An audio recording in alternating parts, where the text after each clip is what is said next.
Doctor साहब एक और ज़रा ये बात बताइएगा कि आप वो जो इससे पहले मैंने एक इंटरव्यू का फेस किया जो पंजाबी में था कि आपने अराई फैमिली से हैं और लाहौर में तो अक्सरियत है अराइयों की है जी, लैंड होल्डिंग्स भी और जी जी जी।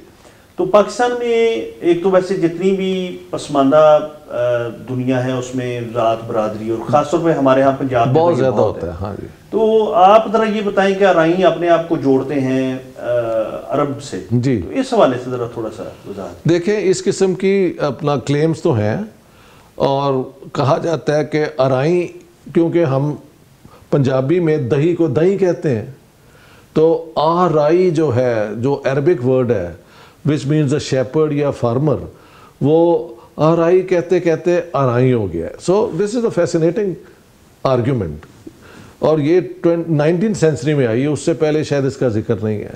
कहते हैं कोई है शाहजहान आबादी, कोई मौलाना, उन्होंने भी कहा है कि ये देबल में आए और ये वो, तो एक ये लाइन ऑफ आर्ग्यूमेंट है।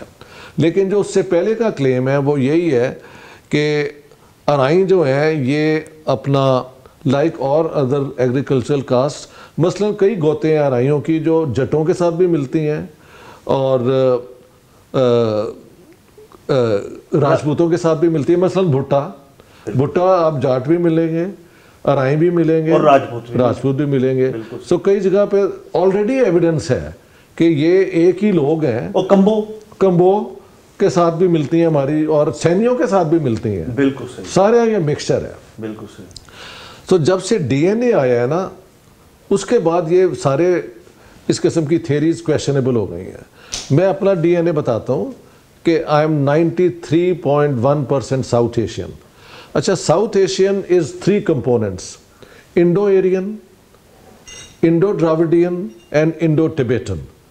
यानी इंडो एरियन वही हुए ना जो वो कहते हैं आर्यन आए जो संस्कृत लाए, और वो एक तो हमारा इस डीएनए में उनका हिस्सा है। एक जो यहाँ के लोकल हड़प्पा सिविलाइजेशन में, वहाँ पे उन्होंने वहाँ की लोकल औरतों से शादियाँ की। औरतें तो लेके हमलावर नहीं ना आते, ये लोकल शादी करते हैं, तो वहाँ से वो ब्लड हम में आ गया। और अगर आप हमारे इलाके से बंगाल की तरफ जाएं तो उधर से टिबेटन इन्फ्लुएंस बहुत है। तो हम दिस इज़ 93.1%। मैंने कुछ शराइयों के देखे हैं, एक जलंधर का लड़का नहीं कहा, उसने कहा जी मेरा तो 98% साउथ एशियन है, और जो 1 और 2% है वो और भी दूर उसकी तरफ, यूरोप की तरफ नहीं है। और आपका भी कोई नेपाल? मैं बताता हूँ, ये तो है ना मेरा 93.1%। उसके बाद मेरा है 7.6% सेंट्रल एशियन। जितने भी हमले हुए उन्होंने पंजाब में हमले किए और फिर मिक्सिंग हुई होगी। एंड 1.1% वेस्ट एशियन, यानी वेस्ट एशिया ये कंधार से होते हुए, ईरान से होते हुए आप टर्की तक ले जाएं, बट ओनली 1.1%। कोई आया होगा, मिक्स हो गया होगा। इसके अलावा मैंने कई चार्ट्स देखे हैं अराइयों के, गुजरों के, राजपूतों के, सईदों के और अवानों के। ये तो बड़ी यहाँ पे है ना जी, सब एक ही जैसे हैं। बल्कि एक मेरे सैयद दोस्त हैं, very close friend to me, तो उनका जब हुआ तो उनका तो कोई रिश्तेदार निकले ही नहीं वेस्ट एशिया में। उन्होंने कहा यार मेरे तो सारे रिश्तेदार हिंदू निकल आए ने। अब मेरे डीएनए में भी जो उन्होंने ढूंढे ना 3rd कज़न 4th कज़न, ये एक टेक्निकल ज़ुबान है, उसमें कोई नेपाली भी मेरा रिश्तेदार है, 2-3 ब्राह्मण भी हैं, 2-3 जाट भी हैं, हुंडाल फॉर एग्ज़ाम्पल, और उसमें शायद इस तरह करके हैं। तो वो क्लेम टेनेबल तो नहीं ना रहता जब आपके ये सारे रिश्तेदार हिस्टोरिकली तो हैं आपके ब्लड के ज़रिए, तो आप फिर प्योर अरब तो नहीं हो सकते। और 1.1% डजंट मीन कि वो ये लोग आए हैं, ये कभी भी कोई आके मिक्स हो सकता है, ऐसी बात है। So we are all local. अब होता ये है कि क्योंकि हम एग्रीकल्चरल कास्ट हैं और एक अपने आप को वो मिलिटेंट क्लास पेश करना भी तो हमारा प्रॉब्लम है ना, तो शायद अरब ऑरिजिन के साथ अपना स्टेटस और ऊंचा हो जाता है। मैं तो कहता हूँ आपकी हरकतों से आपका स्टेटस ऊंचा होता है बजाय इस किस्म के क्लेम्स के। बिल्कुल सही। तो वो ऐसे है। अच्छा डॉक्टर साहब, आप स्वीडन के शहरी तो हैं ही हैं, पाकिस्तानी भी अपने आप को क्लेम करते हैं? नहीं, I am Swedish author of Pakistani descent, ये लोग मुझे इस तरह डिस्क्राइब करते हैं जिन्होंने मेरी प्रोफाइल्स बनाई हैं। तो पाकिस्तानी डिसेंट तो मेरा है, यानी आप अपने आप को पाकिस्तानी भी क्लेम करते हैं? But not, I don't have a Pakistani citizenship, यानी पासपोर्ट नहीं है, बट स्वीडिश होते हुए तो मैं पाकिस्तानी हूँ ना। और दूसरा ये कि आपका पाकिस्तान पे ज़्यादा हक इसलिए भी है कि आप 47 को ही पैदा हुए। मैं बिल्कुल 24 फरवरी 1947 और पक्के लाहौरिये। पक्के लाहौरिये। पाकिस्तान को कैसा देखना चाहते हैं? मैं पाकिस्तान को यार, जिसमें देखो ना, वहाँ पे एक दो शादियाँ हुई वहाँ पे स्टॉकहोम में, सरदारों के घर, तो वो तो भंगड़ा ये वो, उन्होंने हम जैसे लोगों को बुलाया हुआ था। वो पाकिस्तानी किसी में हिस्सा ही नहीं लेते। वो कहते हैं यार कोई खुशी का भी आपके पास है तरीका करने का, वो लोग पीछे भी लेते हैं हमारे, वो भी नहीं है, ना नाच करते हैं ना डांस करते हैं। मसलन मैंने देखा है पाकिस्तान के कॉलेजेस में मैंने पढ़ाया है, तो वो एक शाम तो होती है ना पार्टी की, तो लड़के नाच रहे होते हैं, लड़कियां बेचारी बैठी होती है ना।